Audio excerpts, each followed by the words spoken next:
सत साहिब सतगुरुदेव की जय। बंदी छोड़ कबीर साहिब जी की जय। बंदी छोड़ गरीबदास जी महाराज जी की जय। स्वामी राम देवानंद जी गुरु महाराज जी की जय हो।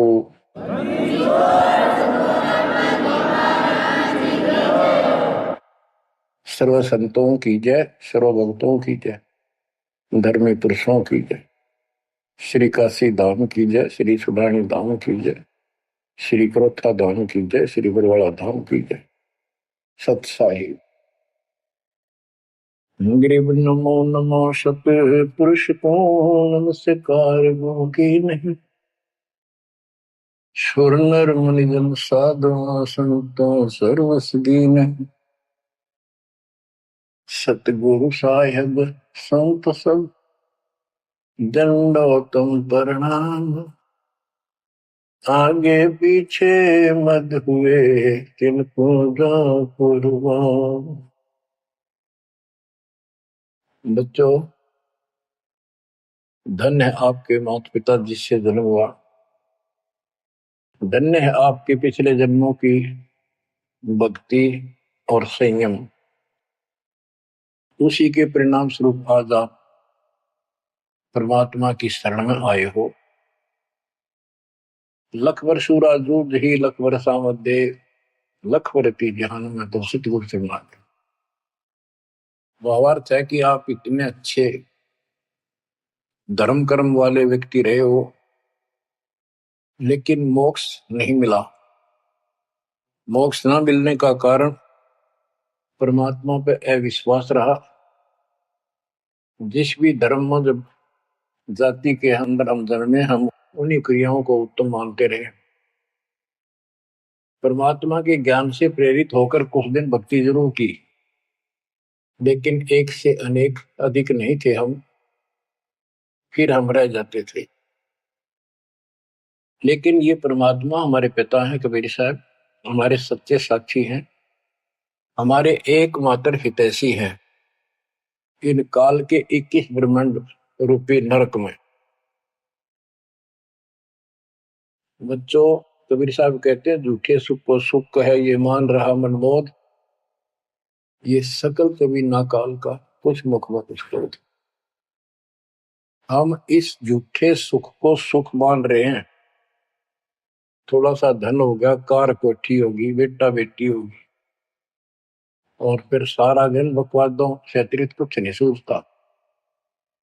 धन जोड़ लो, हेरा फेरी कर लो, और अधिक पैसा हो जाता है, राजनीति में आ जाऊं, यानी मई माँ की भूख बनी रहती है। और ये हमारे जन्म मरण का मुख्य कारण है। जैसे आप धर्मदास जी के प्रसंग में सुन रहे हो, कितनी तड़प थी, कितना धन था, लेकिन कुछ भी बन ले, राजा बन ले, महाराजा बन ले, सेठ बन ले, और कई गरीब निर्धन बन। अब निर्धन को तो वैसे संतुष्टि नहीं, वो चाहता धन चाहिए। धन है तो सुख है। जिसका संतान नहीं है वो चाहता संतान है तो सुख है। कोई सेठ धनवाला सोचता है कि मुझे कोई सुख नहीं। सुख तो इन राज्य महाराजों को होता है। राज्य महाराजों को सपने में भी सुख नहीं होता। बच्चों, यह बात जिस दिन आपके हृदय में बैठ जाएगी कि ये सुख है ही नहीं, रात को भी नींद नहीं आती इन राजाओं को, नेताओं। लेकिन कुछ दिन कमांड चलती है इनकी, इसी में फूले रहते हैं। फिर ये भी सोचते हैं कि स्वर्ग में सुख होगा। स्वर्ग के राजा इंद्र, वो भी महादुखी, 24 घंटे टेंशन रहती है, कोई तप करता है और तेरे इस राज ने छीन ना ले।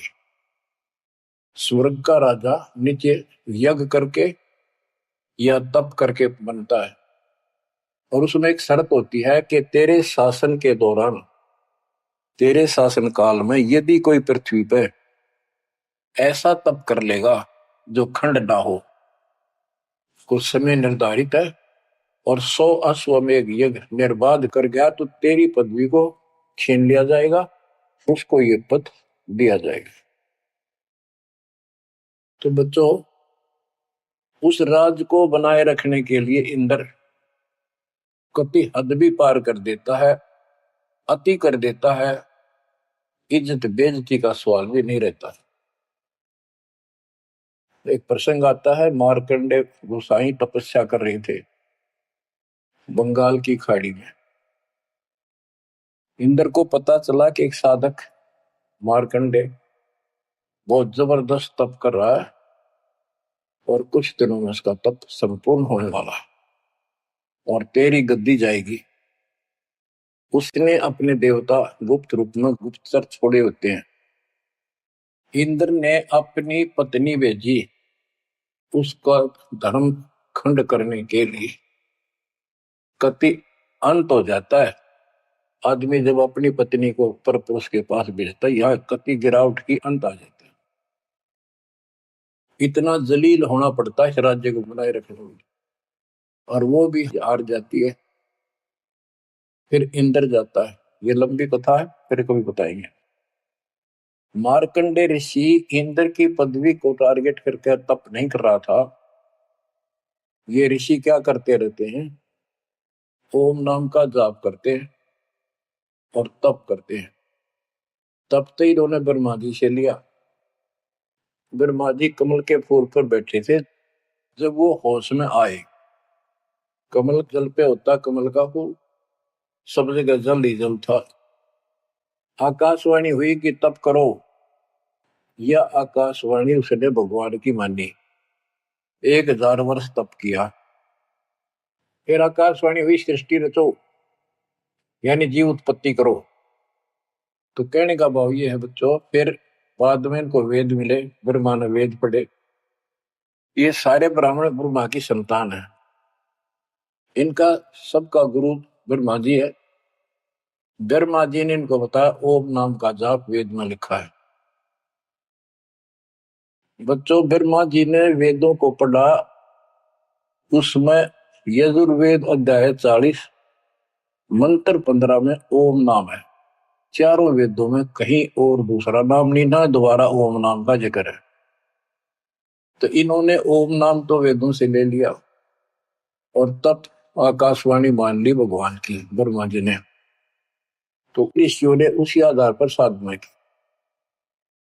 मार्कंडे भी वही डले डो रहा था। उसको इतना जरूर पता था कि इंद्र का राज एक अन्य गानी ओम के जाप से ब्रह्मलोक प्राप्ति होती है। तो वो ओम नाम का जाप करता था, उधर से वो तप भी करता था। ओम नाम के जाप से ब्रह्म लोक प्राप्त होता है। गीता अध्याय 8 श्लोक 13 में गीता बोलने वाला प्रभु कहता है, ओम इति एक अक्षरम ब्रह्म व्यवहारं माम अनुस्मरण ये पर्याति पदम देहम स याति परमाम गतिम। मुझ ब्रह्म का केवल एक ओम नाम है, जो इसका अंतिम सांस तक भक्ति करते हुए शरीर छोड़ के जाता है, वो ओम नाम से मिलने वाली परम गति यानी ब्रह्मलोक को प्राप्त होता है। ब्रह्मलोक प्राप्त होता है, ये कहां प्रमाण है? श्री देवी महापुराण। श्री देवी जी दुर्गा जी राजा हिमालय को बताती है। राजा हिमालय कहता है जी मुझे मोक्ष मार्ग बताओ। वो देवी का परम भगत था। देवी ने राजा हिमालय को बताया कि ओम नाम का जाप कर, इससे ब्रह्म की प्राप्ति होगी। दिव्य आकाश रूपी ब्रह्म लोक में रहता है। इति सिद्धम, ओम नाम के जाप से ब्रह्म लोक प्राप्ति है।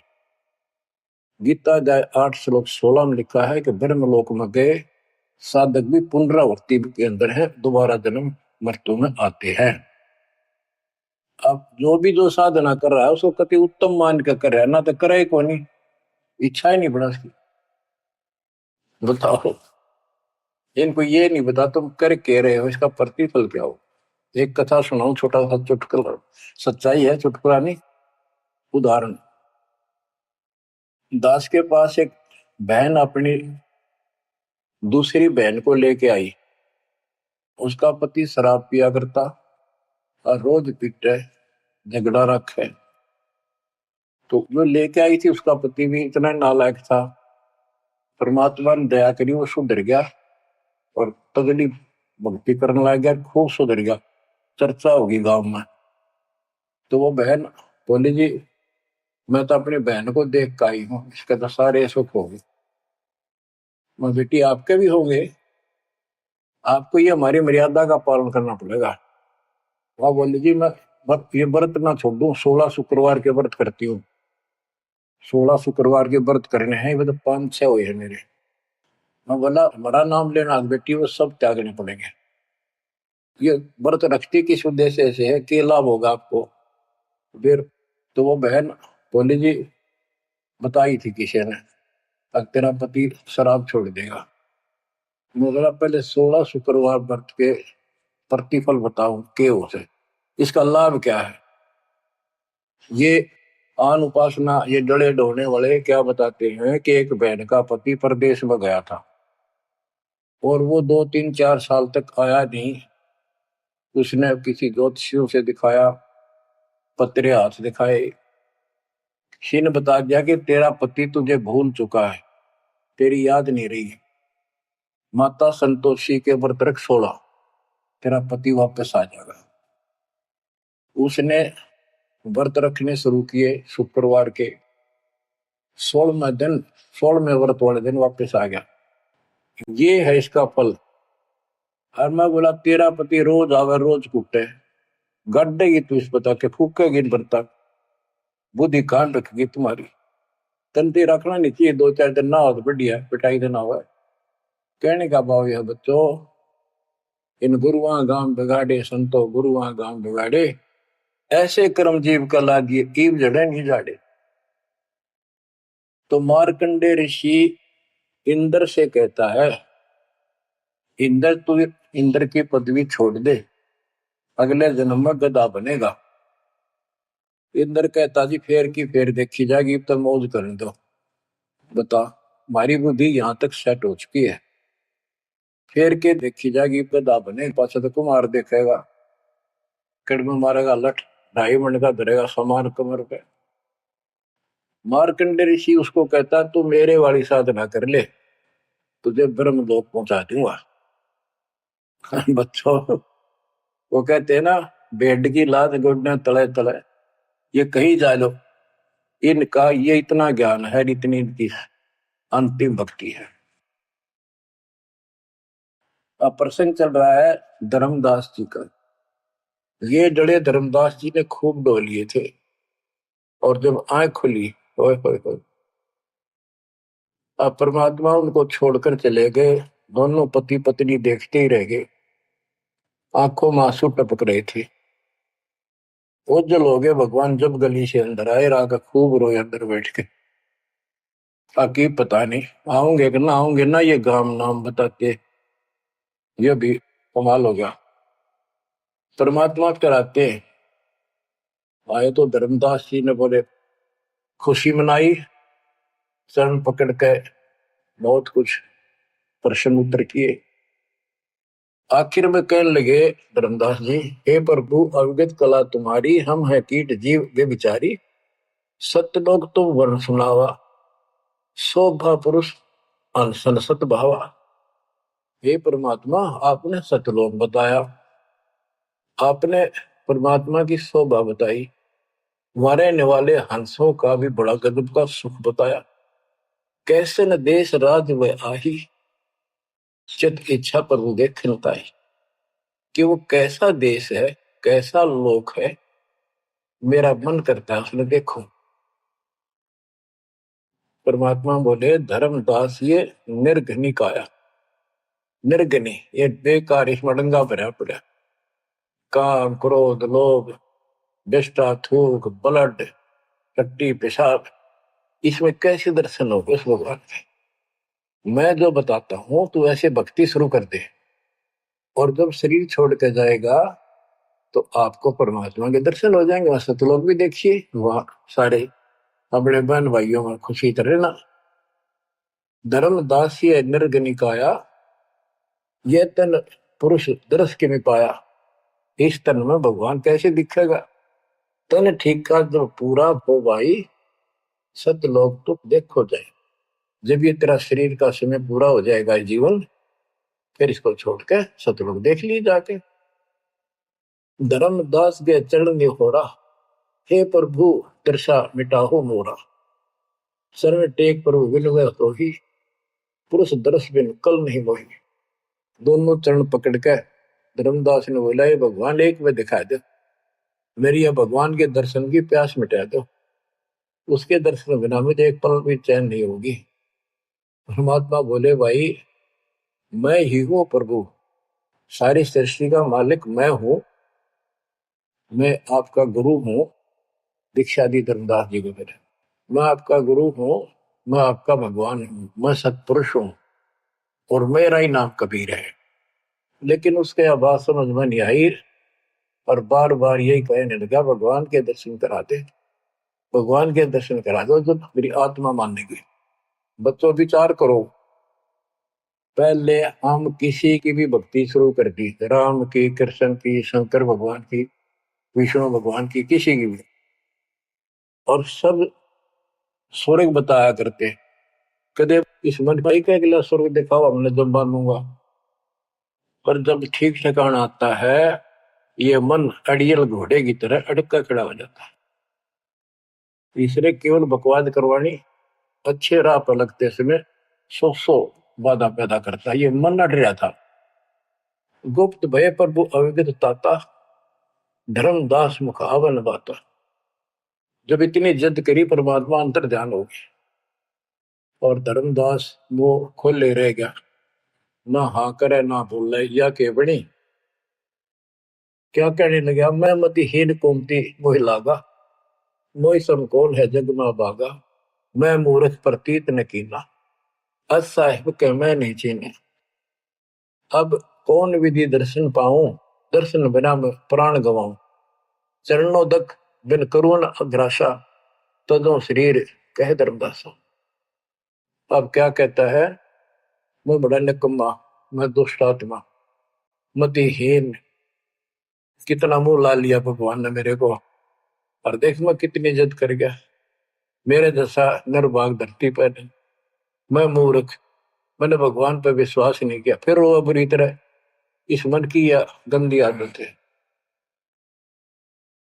अब कौन विधि दर्शन पाऊं, दर्शन बिना मैं प्राण गवाऊं। चरणों तक बिन करो न ग्रासा, जब लगूं के चरण धोकर नहीं पी लूंगा मैं, अन्न नहीं खाऊं। तजो शरीर कह धर्मदास, नहीं तो मरूंगा।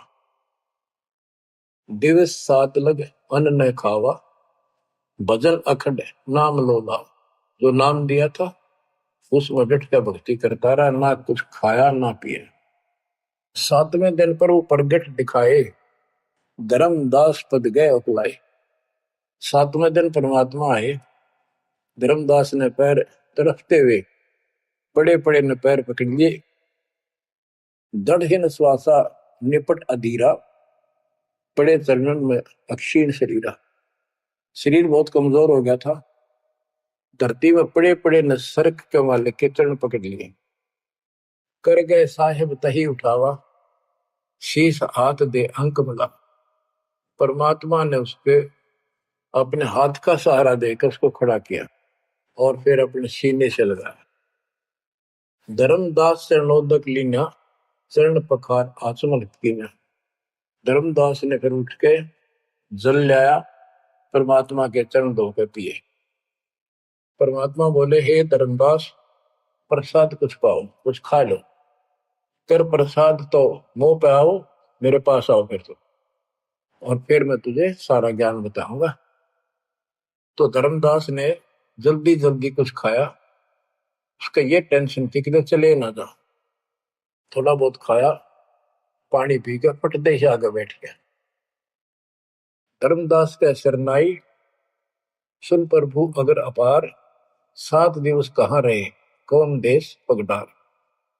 तो परमात्मा से पूछने लगा, है भगवान आप कहाँ रहे, कैसे कैसे रहे, कहाँ गए। फिर उसी बात पर आकर गया, हे प्रभु चिंता गढ़ करो मोरा, पुरुष दर्श देव करूं निहोरा। मैं हाथ जोड़ू, आपके निहोरे निकालूं, मुझे भगवान के दर्शन दिखा दे। परमात्मा कहते धर्मदास ये हट का कर हो, मानो शब्द शीश पर धर हो। मैं तो कहूँ वो मान ले तू, हमरे गहे पुरुष पे जय है, बिना गहे वो हजार न पे। अब मेरे नाम को तो ठीक से जब मैं मिल गया, गुरु के बिना उस भगवान की प्राप्ति नहीं हो सकती। हमसो पुरुष ऐसा आही, जल तरंग जल अंतर नाही। कि भगवान मेरे में इतना अंतर समझ ले, इतना भी अंतर नहीं है। जैसे समुद्र से लहरें उठती है, लहर और जल अलग नहीं होता। बच्चों, धर्मदास जी को खूब समझाने की चेष्टा की कि हमरी सूरत गहो चितलाई, तभी पुरुष पथ दर्शन पाई। मेरे को भगवान रूप समझो, तब मालिक की प्राप्ति होगी। से हृदय प्रतीत असाने, गुरु और पुरुष भिन्न नहीं जाने। गुरु और परमात्मा को अलग नहीं समझा, तो शिष्य में ऐसी श्रद्धा होनी चाहिए। जब लो चित असरीति ने आवे, जब लग ऐसा भाव नहीं होगा, तब लग जीव लोक नहीं सतावे। धर्मदास चित बहु सकाने, चल टेक वो विनती ठाने। सारा कुछ कह लिया भगवान ने, पर उसने अपनी बात को ऊपर रखा। परमात्मा भी चाहते थे कि मैं एक अपना आई विटनेस तैयार करूं। हे प्रभु, सत कहो तो पाही, तुम ते कुछ तुस्ताई नहीं। मोरे तुम पुरुष हो स्वामी, यम ते छुड़ाओ अंतर्यामी। हो प्रभु, वर्णव लोक की शोभा, ताते आदि मोर मन लोभा।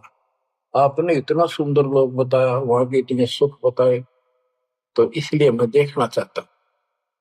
तब लीला बहुत हम देखा, आपके चमत्कार मैंने बहुत देख ली। पुरुष दर्श बिन रह ये रेखा, भगवान के दर्शन नहीं कर लूंगा, इतना मेरे मन का दोष निकले नहीं। जो किंकर पर हो दयाला, तो छिन में होएगा पुरसाला। कि मेरे दिल का कांटा जब निकलेगा, जब आप यह दया कर दोगे। तब परमात्मा ने कहा, धर्मदास ठीक है, चलो। बच्चों, उस समय परमात्मा कबीर जी और धर्मदास अकेले उसके एक बगीची सी थी, उसमें थे। दोनों ही जने थे। धर्मदास जी की आत्मा को लेके परमात्मा ऊपर चले गए। पीछे से लोगों ने देखा, घर वालों ने जाके देखा, धर्मदास आया नहीं, क्या हो गया। वो बेहोश पड़ा, जैसे कोमा में होता है, मरा नहीं। 3 दिन तक ऐसा रहा। मालिक को ऊपर लेके गया। धर्मनी जो ऐसो चितके ना, तन तद चल लोक प्रवीणा। छोड़ इस शरीर को, चल मेरे साथ। राखो तन गौर ले हंसा, ता पहुंचे जा काल ही संसा। क्षण एक में पहुंचे जाई, अवगत लीला लखे को पाए। शोभा लोक देख सुख माना, उदित असंख्य शशि और भाना। इतना प्रकाश उस लोक का, जैसे असंख्य सूर्य और चांद उदय हो गए हो। परमात्मा कबीर जी जिंदा बाबा के रूप में थे। जब सतलोक में पहुंचे और जब उस परमात्मा के महल के सामने सतलोक में संतरी खड़ा था, परमात्मा बोले, भाइयों, मृतलोक से एक हंस आए हैं, धर्मदास इनका नाम है, और इनको वह परमात्मा के दर्शन कराओ सतपुरुष के। द्वारपाल ने एक और भगत को बुलाया और कहा, इनको सतपुरुष के दर्शन करा के लाओ, महल में ले जाओ, दरबार में। जब वो लेके चला धर्मदास जी को, बहुत से भगत और आगे हंसनी, यानी जैसे यहाँ भगत कहते हैं, वहां हंस कहते हैं, भगतमती कहते हैं, वहां हंसनी कहते हैं। हंस का अर्थ है, हंस एक पक्षी है जो बुगले जैसा होता है, कति सेम टू सेम। लेकिन उसका गुण ये होता है, वो मांस मच्छी नहीं खाता, भूखा मर जाएगा, केवल मोती खाता है। अर्थात संत भगत वो होता है जो सब बकवाद छोड़ दे, केवल राम नाम के मोती सेवा सुमन दान करे, उनको हंस कहते हैं। तो काफी हंस इकट्ठे होकर आगे भगत और हंसनी भगतमती। बच्चों, जैसे दास बताता रहता है जो बच्चे स्कूल में सुख लेना चाहते हैं और वहां बकवादों में लगे रहते हैं, वो सदा दुखी होते हैं। अपनी पढ़ाई पूरी करके बढ़िया नौकरी मिल जाए, फिर नाचो गाओ, वहां सुख लो सारा। नाचने गाने का मतलब यहाँ पृथ्वी लोक पर रहना नहीं। भाव ये है कि जब आप सतलोक चले जाओ तो वहां मौज करियो सारी है। यहाँ काहे का नाचना, कित का गाना, एक पलक में पता नहीं क्या हो जाए। तो जैसे सतलोक में दूसरे धर्म वाले कई कहते हैं, तो सतलोक की महिमा बताते हैं कि सतलोक में प्रकाश ही प्रकाश है, वहां और कुछ है ही नहीं। वो आत्मा उसमें ऐसे मिल जाती है जैसे बूंद समुद्र में। ये पूरा राधा स्वामी पंथ, सच्चा सौदा वाले, सरसाले, देव गुरुदेव वाले और भी सब इस यह रटला रहे, वहां कुछ नहीं है। और आंखों देखा धर्मदास क्या बताता है, वाणी पढ़ता हूँ, ये वैसे लिखी हुई है पुराने समय की, शुद्ध नहीं है इतनी, लेकिन अर्थ गजब का है इसका। कहते हैं, जित देखा जगमग झलका ही, देखत हर्षित भय ही है भाई। धर्मदास ने जहां देखा इतनी सुंदरता प्रकाश में गजब का नूर चमक, देख देख खुश हो रहा है। द्वारपाल हंस जो रहिया, ताम एक हंस से कहिया, ए हंस तुम जाओ लिवाई, पुरुष दर्श दे आनो भाई। इसको धर्मदास को ले जाओ, परमात्मा के दर्शन करा के वापस यहीं ले आना। चले लिवाए पुरुष पे जहां, अचानक हंस वो आए तब ही, वहां बहुत से अचानक और हंस आगे वक्त।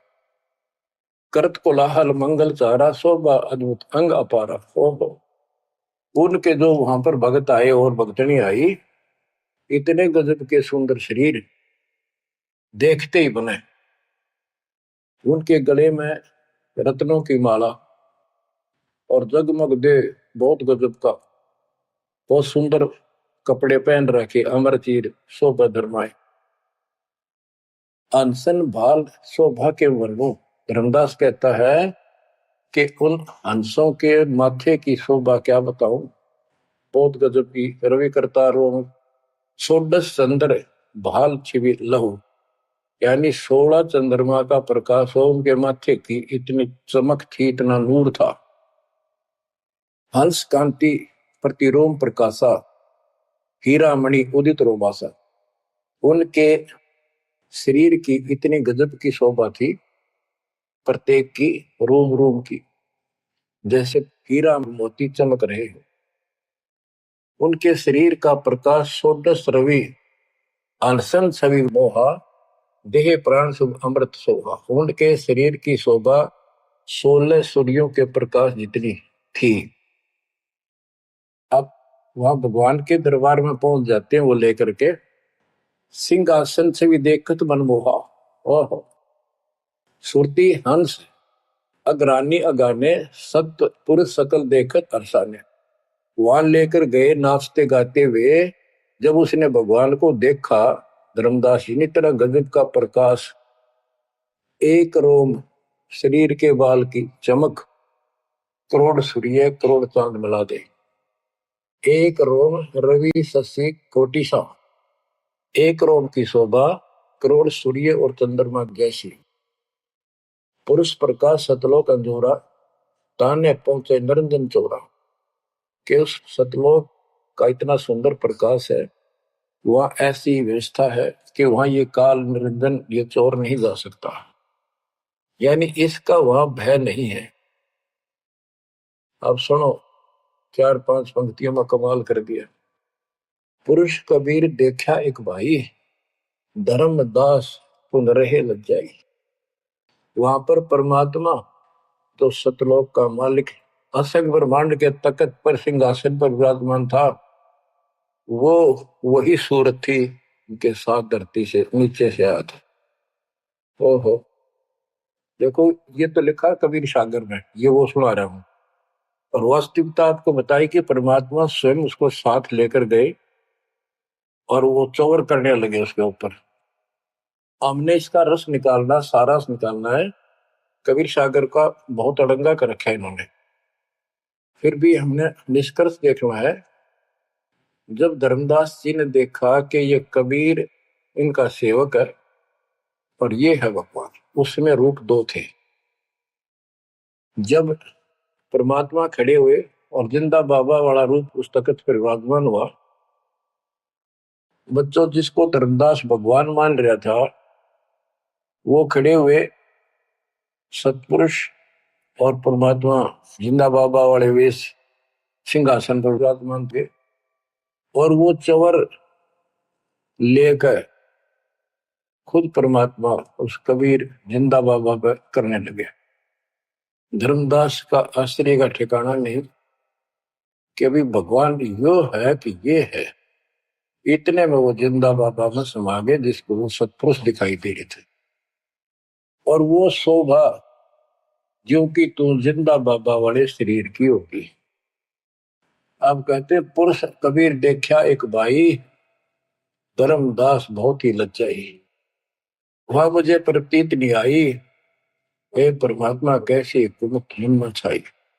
धर्मदास कहता हुआ मुझे विश्वास नहीं हुआ, ये महाराज कह रहे थे भगवान मैं परमात्मा हूँ, मैं सारी सृष्टि का रचने वाला हूँ, मेरा नाम कबीर है, असंग ब्रह्मांड का स्वामी हूँ। अब धर्मदास जी कहते हैं भगवान कबीर पुरुष एक यहाँ छिपाए, सत्य पुरुष जगदास का है, धाये चरण गो अति सकुचाई, हे प्रभु हम परिचय तब पाई। हे परमात्मा अब आपको मैंने पहचान लिया, ये शोभा कस वहां छिपाओ और कस नहीं जग में प्रकट दिखावा। आपने ये शोभा वहां क्यों छुपा रखी है, वहां क्यों नहीं दिखाते, इसलिए लाखों ये अपनी असलियत को, आपके वास्तविक शरीर की शोभा को। परमात्मा बोले धर्मनी जो वही छवि जग जाऊं तो ही विकल्प निरंजन राव, यदि मैं इस शोभा युक्त नीचे जाऊं तो काल निरंजन पागल हो जाए।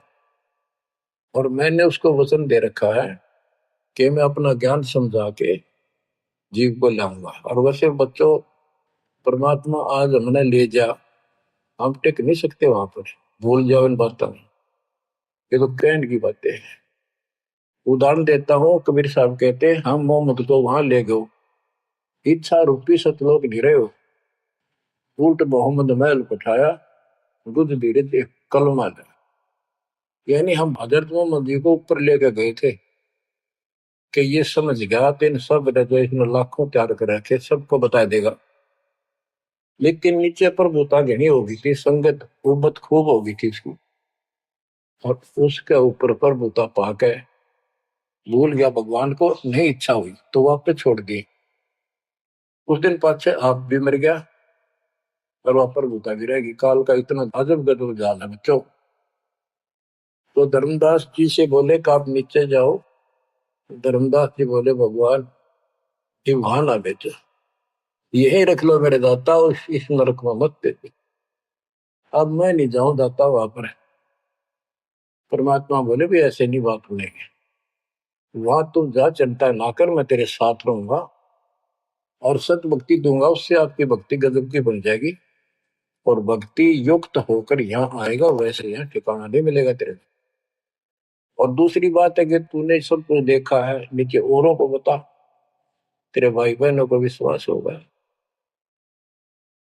धर्मदास कहता है मोहे राख लियो महाराज हमसे बिगड़ी है, मोहे राख लियो महाराज हमसे बिगड़ी है, बिगड़ी है महाराज हमसे, बिगड़ी है महाराज हमसे, बिगड़ी है हमें नांगा लो महाराज, काल की नगरी है तुम्हें ना भेजो महाराज, काल की नगरी है।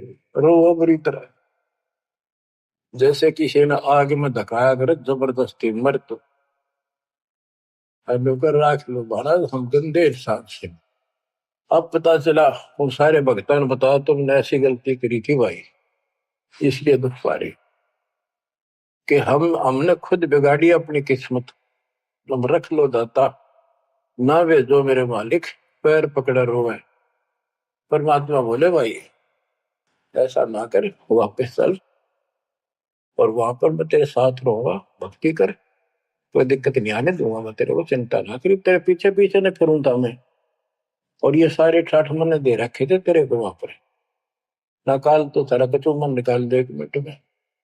धर्मदास को फिर हौसला हुआ और तीसरे दिन शरीर में वापस आया। आसपास सारे रिश्तेदार भी आ गए 3 दिन में। सारा गांव क्यों सेठ था, पैसे वाला था, लोग जोर बैठे, ना मरता ना जिंदा, इसका क्या हाल हो गया। परमात्मा ने बताया मैं काशी में हूं, एक दुल्हे का काम करता हूं, मेरा नाम कबीर है, मेरा गुरु रामानंद जी है, स्वामी रामानंद, जो वहां के प्रसिद्ध संत हुआ करते थे। धर्मदास जी सचेत हुए, उठे तो देखा चारों तरफ हाहाकार मच रहा, वो जिंदा हो गए तो एकदम खुशी की लहर आ गई। आमनी भी रोए तो वो कहने लगा क्या हो गया तुमको। तो बोले आप तो मर गए थे, ना मरो थे ना जियो थे, अचेत पड़े थे, बेहोश थे, हमको टेंशन हो गई थी कि मरेंगे। तब उसको विश्वास हुआ, नहीं तो स्वप्न मानना वो, ये मन इतना दुष्ट है, इतना उल्टा चल रहा है, जब ठीक ठिकाने की तरफ चलता है जीव, परमात्मा कसर नहीं छोड़ते, ये उसका बाप है। तो तब धर्मदास को विश्वास हुआ, रे तेरे की सचमुच में तो सचखंड गया, सतलोक गया था। फिर उनको बताने लग गया सारी, मैं वहां गया था, सतंदा बाबा भगवान है, खुद है, सारी सृष्टि के रचने वाले हैं, ब्रह्मा विष्णु महेश, तब के सामने कुछ भी नहीं है। वो रिश्तेदार आए थे तो चले गए, पागल हो गया, बांटन दे, जिंदा हो गया शुक्र है। लेकिन जिसका लागे वो तन बने। धर्मदास काशी पहुंचे और देखे दुल्हे के रूप में बैठे, वो इस सूरत ज्यों की त्यों चरणों में पड़ गए। आसपास के कॉलोनी के लोग आगे बुलाए, बताओ पूछे कौन है, ये सेठ है, ऐसे ऐसे कांधोगढ़ का प्रसिद्ध सेठ है। और सब नौके देख किसी पागल हो रहे लोग इस नीरू के पुत्र को भगवान मानते हैं, इनकी अकल पर पत्थर पड़ी। यानी जुलाहे भी ये बात बोला, जो देखा वो यही कहा। धर्मदास जी ने चरण पकड़ कर छोड़े नहीं, परमात्मा गलती बहुत होगी, हे दयालु माफ करो। जब परमेश्वर ने उसको कहा बच्चा तेरा दोष नहीं, इस काल ने सबकी बुद्धि फेर रखी, और जो भी ये सारा संसार आपको दिखाई देता है ये कुछ भी नहीं है।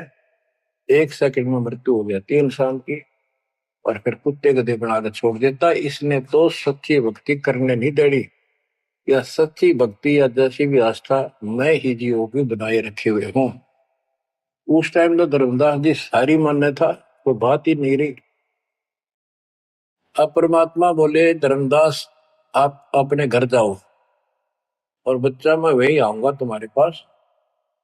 धर्मदास बोला जी आइयो, मेरा बेटे ने भी समझाइयो, और आमनी ने भी सतनाम दिया, बेटा भाई मैं आऊंगा पक्का।